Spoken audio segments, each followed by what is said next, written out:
안녕하십니까, 박세종 목사입니다. 2020년 11월 1일 주일날 예배를 우리가 함께 드리고 있습니다. 벌써 11월 첫째 주일이 되었습니다. 지난 10개월 동안 많은 어려움이 있었지만 그래도 우리는 변함없이 하나님 앞에 예배를 꾸준하게 잘 드리고 계시리라 믿습니다. 오늘 본문의 말씀은 출애굽기 32장 1절에서 14절까지 말씀입니다. 제가 지금부터 여러분들에게 보여드릴 텐데요. 잘 보시고 함께 들어주시면 고맙겠습니다. 제 32장. 백성이 모세가 산에서 내려옴이 더딤을 보고 모여 백성이 아론에게 이르러 말하되, 일어나라. 우리를 위하여 우리를 인도할 신을 만들라. 이 모세 곧 우리를 애굽 땅에서 인도하여 낸 사람은 어찌 되었는지 알지 못함이니라. 아론이 그들에게 이르되, 너희의 아내와 자녀의 귀에서 금고리를 빼어 내게로 가져오라. 모든 백성이 그 귀에서 금고리를 빼어 아론에게로 가져가매 아론이 그들의 손에서 금고리를 받아 부어서 조각칼로 새겨 송아지 형상을 만드니 그들이 말하되, 이스라엘아, 이는 너희를 애굽 땅에서 인도하여 낸 너희의 신이로다. 아론이 보고 그 앞에 제단을 쌓고 이에 아론이 공포하여 이르되, 내일은 여호와의 절일이니라. 이튿날에 그들이 일찍 일어나 번제를 드리며 화목제를 드리고 백성이 앉아서 먹고 마시며 일어나서 뛰놀더라. 여호와께서 모세에게 이르시되, 너는 내려가라. 네가 애굽 땅에서 인도하여 낸 네 백성이 부패하였도다. 그들이 내가 그들에게 명령한 길을 속히 떠나 자기를 위하여 송아지를 부어 만들고 그것을 예비하며 그것에게 제물을 드리며 말하기를, 이스라엘아, 이는 너희를 애굽 땅에서 인도하여 낸 너희 신이라 하였도다. 내가 이 백성을 보니 목이 뻣뻣한 백성이로다. 그런즉 내가 한 대로 두라. 내가 그들에게 진노하여 그들을 진멸하고 너를 큰 나라가 되게 하리라. 모세가 그의 하나님 여호와께 구하여 이르되, 여호와여, 어찌하여 그 큰 권능과 강한 손으로 애굽 땅에서 인도하여 내신 주의 백성에게 진노하시나이까? 어찌하여 애굽 사람들이 이르기를, 여호와가 자기의 백성을 산에서 죽이고 지면에서 진멸하려는 악한 의도로 인도해내었다고 말하게 하시려 하나이까? 주의 맹렬한 노를 그치시고 뜻을 돌이키사 주의 백성에게 이 화를 내리지 마옵소서. 주의 종 아브라함과 이삭과 이스라엘을 기억하소서. 주께서 그들을 위하여 주를 가리켜 맹세하여 이르시기를, 내가 너희의 자손을 하늘의 별처럼 많게 하고 내가 허락한 이 온 땅을 너희의 자손에게 주어 영원한 기업이 되게 하리라 하셨나이다. 여호와께서 뜻을 돌이키사 말씀하신 화를 그 백성에게 내리지 아니하시니라. 오늘 말씀의 제목은 우리를 인도할 신입니다. 오늘 말씀을 통해 저와 여러분들에게 귀한 은혜와 깨달음의 시간이 되기를 간절히 소망합니다. 오늘 제목을 이렇게 정한 이유가 있습니다. 사실 저는 제목을 우리를 변함없이 이끄시는 하나님, 이렇게 정하고 싶었습니다. 그런데 제목을 이렇게 한 이유는 우리가 신앙생활을 하면서 세상을 살아가다가 뜻하지 않는 여러 가지 어려움을 만나게 되었을 때 또 기도를 하며 하나님께 문제 해결을 위해서 우리는 자주 매달립니다. 하지만 그 매달림의 간절함에도 불구하고 해결될 기미가 없을 때 우리는 때로는 하나님께 실망하거나 또 하나님을 불신하고 종종 우리의 믿음과 신앙이 떨어져 우리의 삶이 무너지는 경우가 종종 만나게 됩니다. 그로 인하여 우리는 또 다른 선택적 행동을 하게 되는데 그 결과가 우리 신앙 안에서 잘못되어 가는 경우를 종종 보게 됩니다. 바로 이러한 모습이 오늘 본문 속에서도 여지없이 나타나는데요. 이 본문 말씀을 통해서 오늘 우리의 신앙과 삶을 한 번 더 깊이 점검해 볼 수 있는 시간이 될 수 있기를 소망합니다. 본문 말씀의 전체 내용은 우리가 잘 알다시피 금송아지 사건입니다. 내용은 우리가 잘 알고 있다시피 모세가 시내산에 올라가 하나님과 대면하는 그 사이에 이스라엘 백성들은 시내산 밑에서 기약 없이 기다리게 되었습니다. 사실 출애굽기 18장 24절 말씀을 보면 모세가 시내산 꼭대기에서 40일 주야를 산에 머물렀다고 기록하고 있지만 이 내용은 이스라엘 백성들에게 예고했던 것은 아니었습니다. 그냥 그렇게 40일 동안 모세가 시내산 꼭대기에서 머물렀다고 성경은 기록하고 있는 것입니다. 이스라엘 백성들은 모세가 하나님의 부르심을 받고 시내산에 올라간 뒤 언제 다시 자기들 곁으로 돌아올지 모르는 기간을 그저 모세가 내려올 때까지 기약 없이 기다려야만 했었습니다. 하루, 이틀, 사흘, 나흘, 그리고 일주일, 2주일, 한 달 이상이 지나도 도대체 모세는 다시 자기들 곁으로 내려오지 않았습니다. 1절 말씀을 보니 백성이 모세가 산에서 내려옴이 더딤을 보고, 이 말은 모세가 자기들 곁으로 기다렸건만 전혀 내려올 기미가 보이지 않았다는 뜻입니다. 사실 문제의 발달은 여기에서 시작됩니다. 언제 다시 돌아오겠노라고 내가 일주일 뒤에 또는 열흘 뒤에 20일 뒤에 3년 뒤에 한 달 뒤에 아니면 2달, 3달, 1년 뒤에 내가 다시 돌아오겠다라고 하면 정말 마음이 좀 굳건한 사람들은 그 기간 동안은 어떻게든 기다려 볼 수 있을 겁니다. 그런데 그 기다림에 대한 약속이 없었습니다. 기약 없는 기다림은 사람의 마음을 때로는 초조하게 만들거나 불안을 일으키게 만들 수 있습니다. 이스라엘 백성들이 모세를 향한 기대감을 가지고 기다리고자 했던 인내의 시간이 지나가 버린 것처럼 느껴집니다. 그것은 도리어 자신의 삶의 생존에 대한 불안과 두려움으로 다가왔는지도 모릅니다. 그래서 그들은 무슨 어떤 다른 행동이라도 취하지 않으면 그들이 엄습해오는 이 불안과 두려움을 이길 수 없었던 것 같습니다. 사람이 자신의 현재적 삶이 불안하면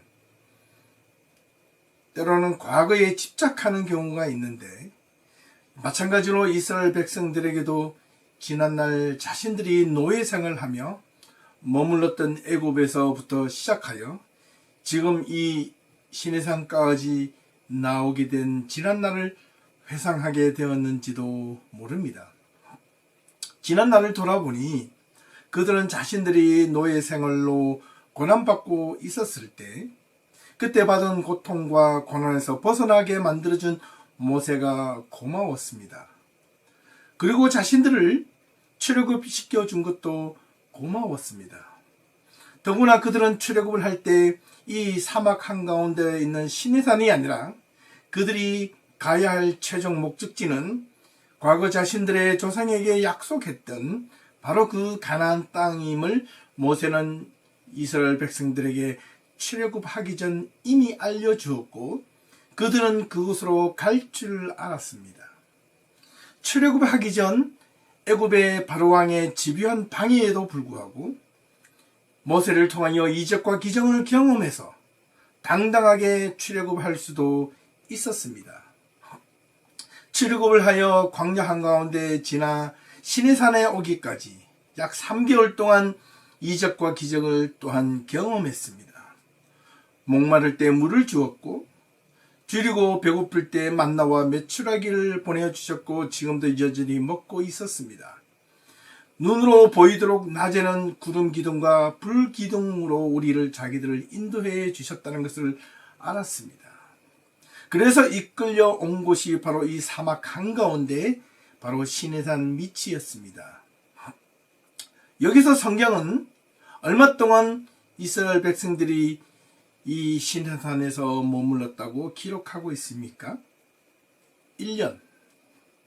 거친 모래바닥만 가득하고 물 한 모금 제대로 마실 수 없는 사막 깊숙한 한가운데서 1년 동안이나 오도가도 못하고 머무르는 동안 자기의 지도자리였던 이 모세가 하나님의 부르심을 받고 시내산에 올라간 뒤 언제 내려올지 그 기약 없는 기다림,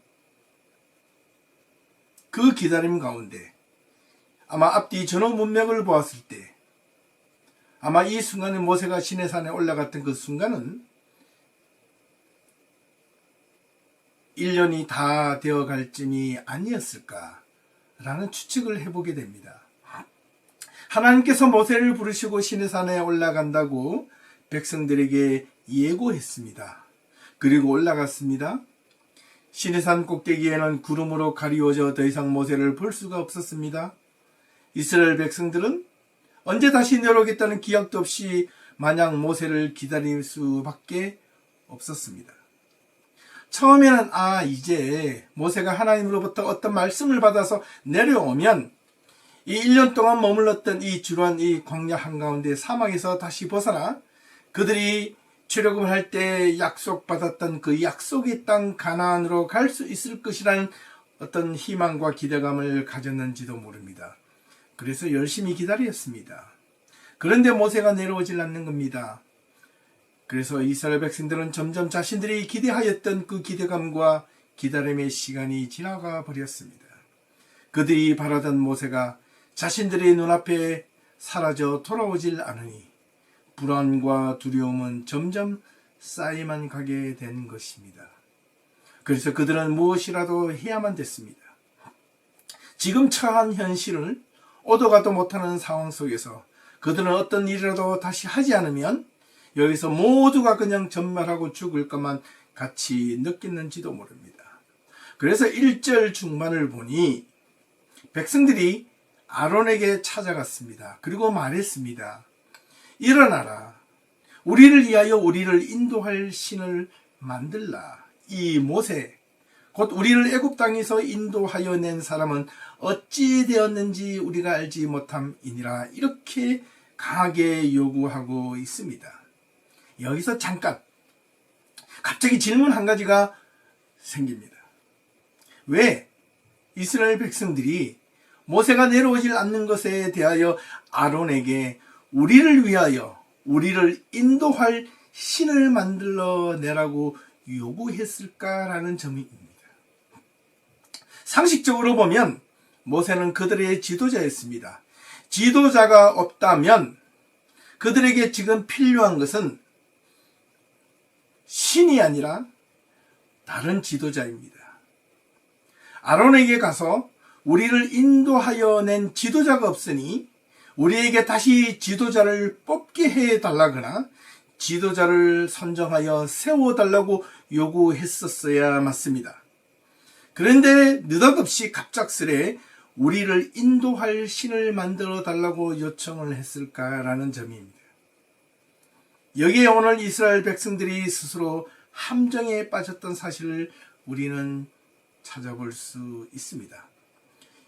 여기까지 상황에 비추어 볼 때 우리들도 이스라엘 백성들과 같은 상황에 직면했을 때 우리가 살고 있는 삶의 현실에서 우리 삶의 자리에서 얼마든지 이스라엘 백성과 같은 선택을 할 수 있고 일어날 수 있다는 그 상황에 우리도 그런 선택을 할 수 있겠구나라는 생각을 하게 되었습니다.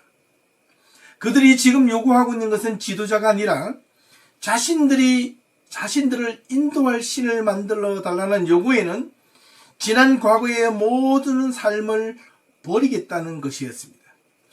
과거에 아무리 모세의 하나님이 이적과 기적을 베풀어 자신들의 고난 속에서 건져주셨고 출애굽시켜 여기까지 오게 해 주었어도 지금 이스라엘 백성들의 중요한 것은 과거는 과거일 뿐 그들에게 지금 현재의 순간이 그냥 중요한 겁니다. 그리고 앞으로 자신들이 어떻게 살아갈 것인가가 더 큰 중요한 문제가 되었습니다.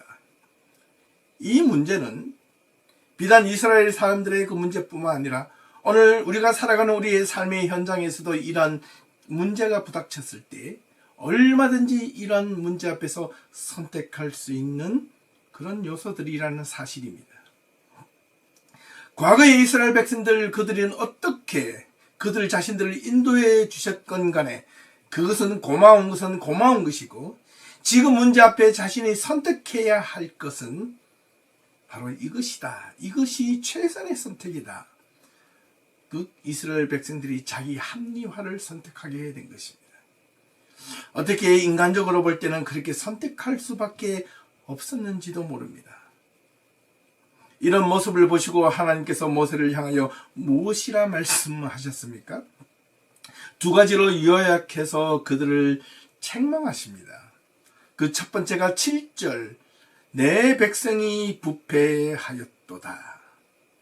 두 번째가 9절, 이 백성을 보니 목이 뻣뻣한 백성이로구나. 이렇게 말씀하셨습니다.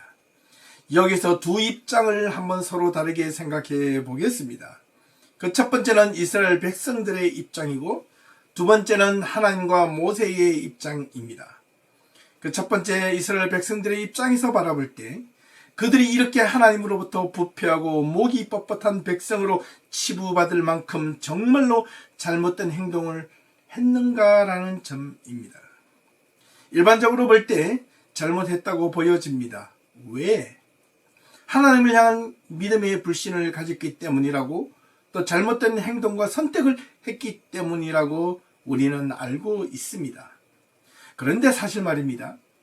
이렇게 선택을 하게 된 문제의 발단을 누가 먼저 만들었다고 보십니까? 이스라엘 백성들이 모세가 일찍 내려왔더라면, 하나님이 모세를 불러서 일찍 내려 보내주셨더라면 이스라엘 백성들에게 이러한 시험은 아마도 없었을 것이고 하나님을 불신하지도 않았을 것입니다.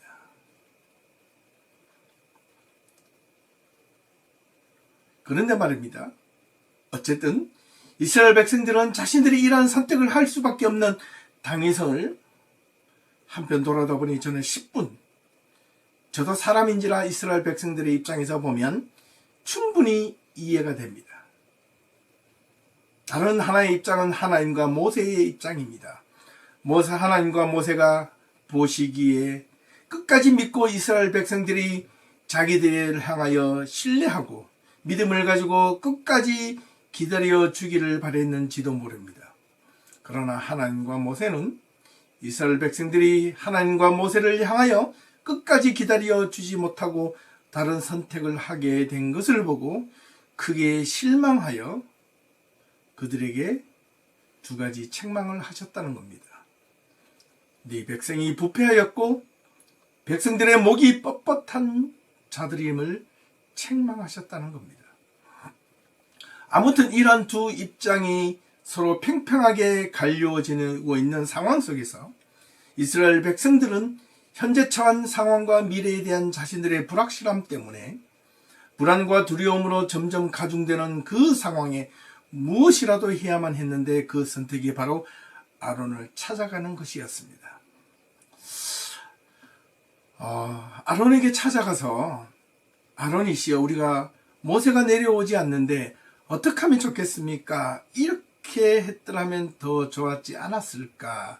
라는 기대감도 있었지만 그런 기대감보다는 이스라엘 백성들은 아론에게 다짜고짜 이 모세, 우리를 애굽에서 인도하여 낸 사람은 어찌 되었는지 도대체 내려올 기미가 없어서 우리가 알지 못하니, 그가 죽었는지 살았는지 알지 못하니, 우리가 언제까지 기다려야 될지 알지 못하니, 앞으로 우리가 얼마만큼 여기서 기다려야 될지 알지 못하니, 혹 그러다가 모세가 정말 내려오지 않아서 우리가 앞으로 어떤 삶을 살아야 될지, 계속해서 여기서 머물러 살아야 할지, 아니면 당신들이 처음에 약속했던, 모세가 약속했던 그 가나안 땅으로 어떻게 들어가야 될지 우리가 알지 못하니 우리를 인도할 신을 만들어 달라고 요구한 것입니다.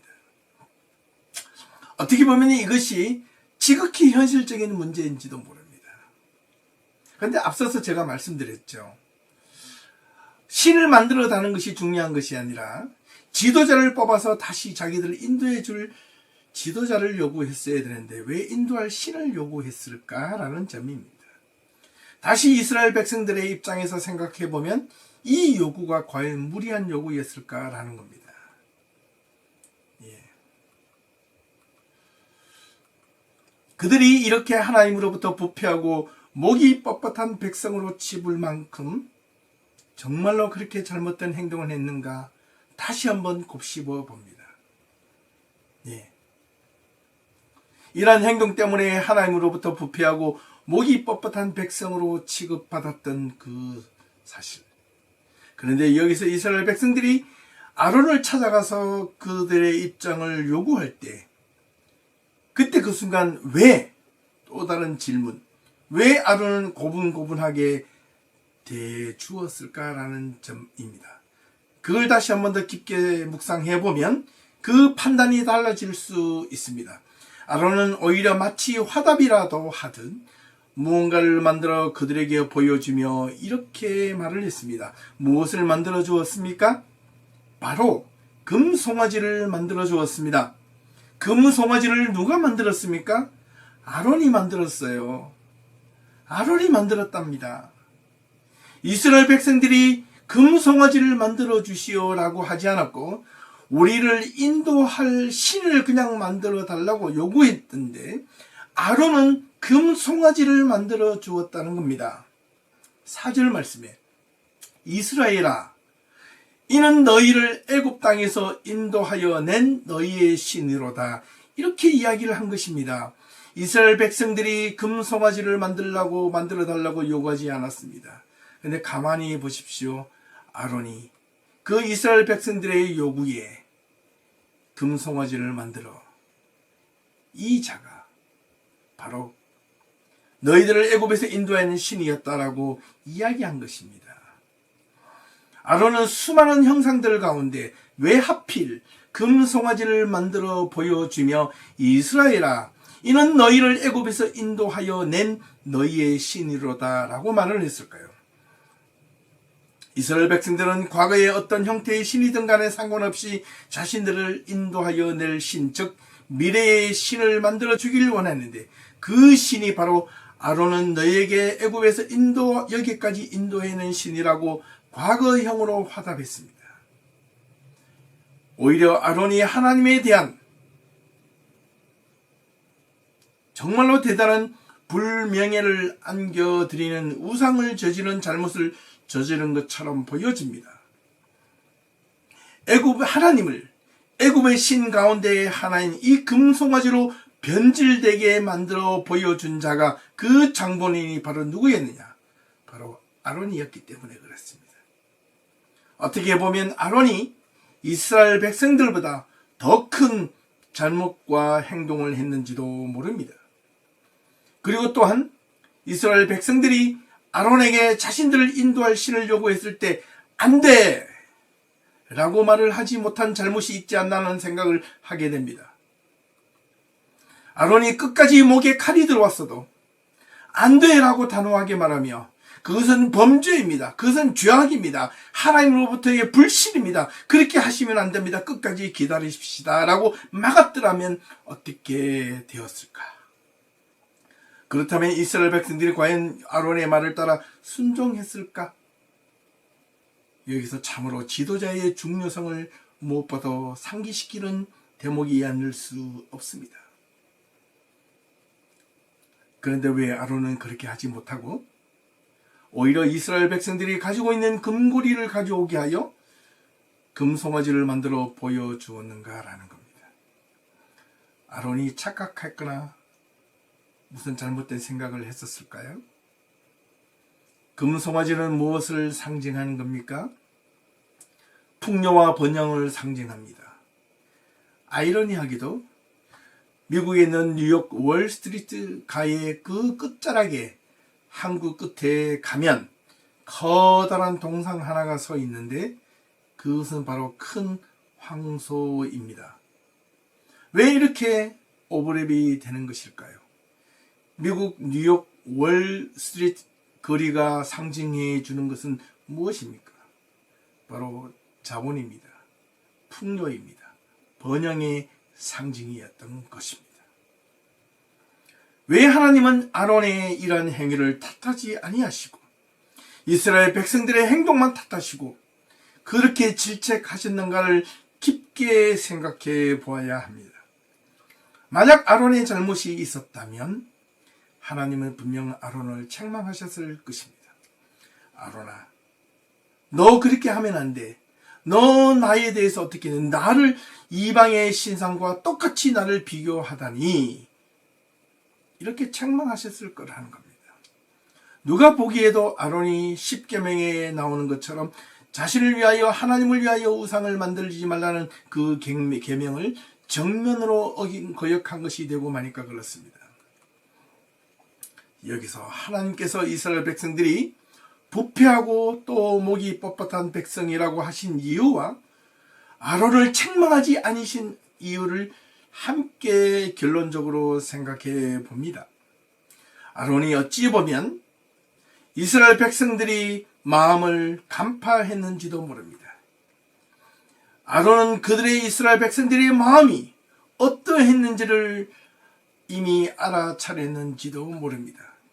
그들의 마음속에서는 하나님을 향한 있는 그들의 모습이 아닌 그 하나님 자체로서가 아닌 하나님을 향한 바라봄에 대한 그 믿음과 신뢰로서가 아닌 자신의 삶의 풍요와 번영을 바라며 기대하였던 금송아지 같은 하나님을 그리했는지도 모릅니다.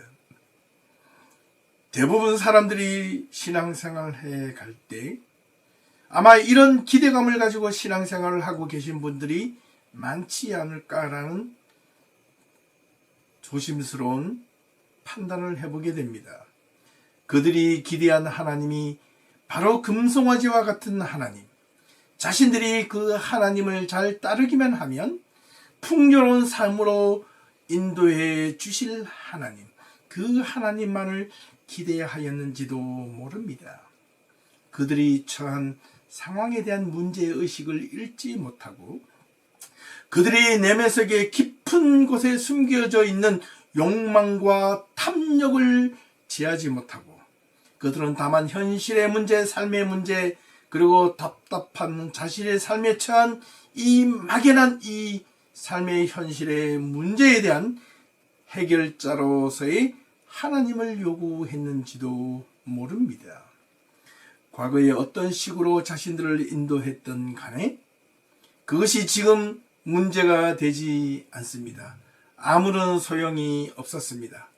지금 어려움과 고난 앞에서 그런 것들은 무용지물이 되었습니다.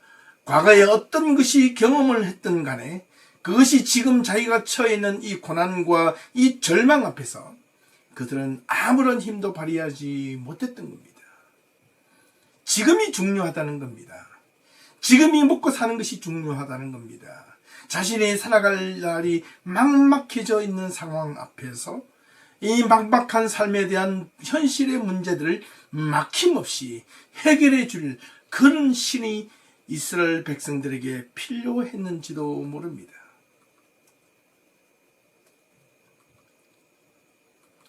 여기서 우리가 신앙인으로서 마지막으로 배울 교훈이 한 가지가 있습니다.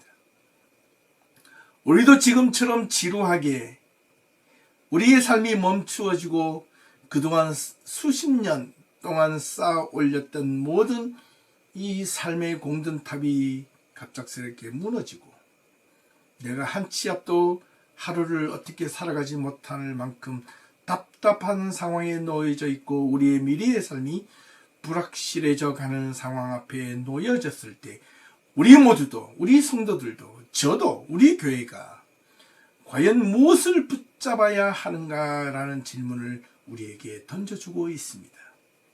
지금 우리의 순간이 한 치 앞을 내다보지 못하는 어려움 속에서 고난이 밀려오고 우리의 삶이 점점 예기치 않는 막다른 길로 계속해서 내몰려진다 할지라도 우리가 변함없이 지금까지 인도해 주신 하나님을 신실하게 바라볼 수 있는 그런 믿음과 신앙이 필요하다는 것을 가르쳐주고 있습니다.